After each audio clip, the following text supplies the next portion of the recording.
Hello everyone, and welcome to the presentation for the P-card process evaluation that was done by myself, Ramika Ferguson, for Southeastern University in fulfillment of our requirement for course EDUC 6063. This evaluation looked at the question on efficiency: is the P-card process entering charges into the general ledger system timely and efficiently? This question addressed the core concern of the program, which is efficiency of the user and the process. The data for this particular evaluation looked at a 3-year time frame. We looked at 2013-14, 2014-15, and 2015-16. This particular analysis looked at data for the 2015-16 year, and we had a total of 209 P cards that were issued during this particular year. During that time, we had 40 of them that ended up being canceled due to employee transition or replacements. So at the end of the year, there were only 169 that were active. However, the analysis reported that on a monthly basis, there were only 63% of card users who were getting their reports in within 30 days of the end of the month.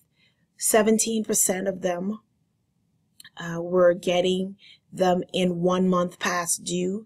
And then at the 120-day mark, we still had 8% of our reports outstanding.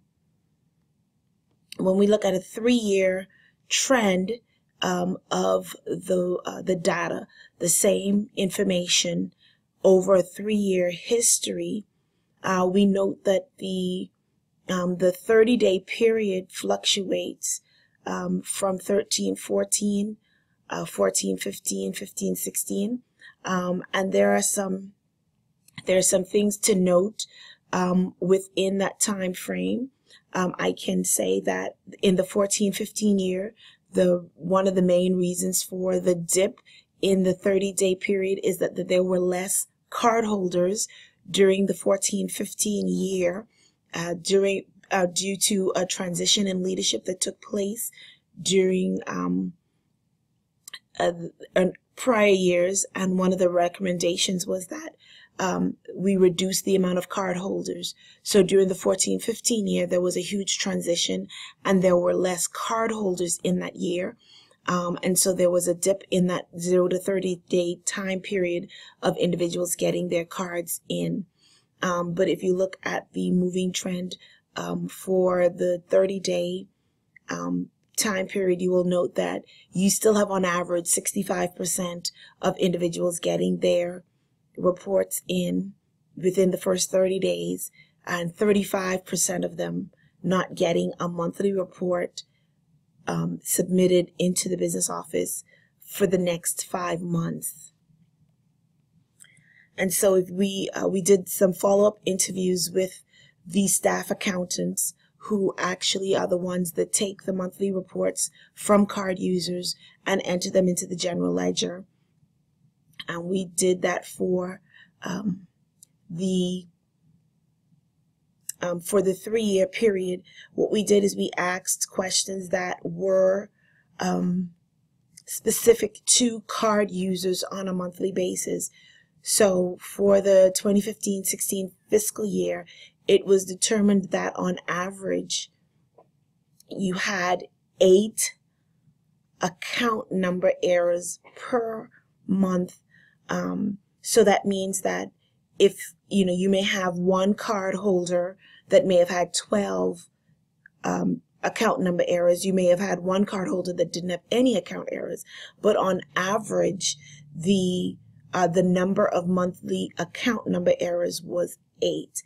And then you had on average about 3 accounts missing information.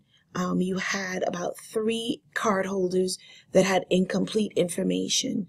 and then you had on average where the staff accountant had to actually reach out and contact the end user for information.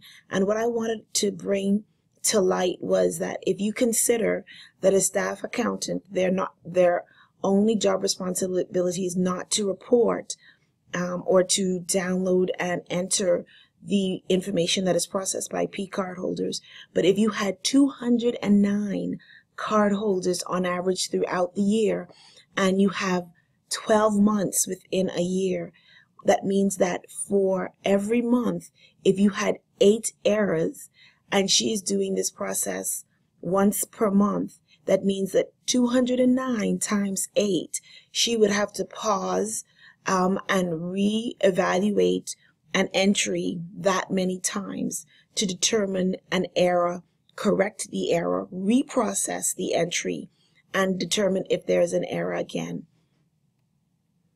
So the math is astounding when we look at it on a cumulative basis.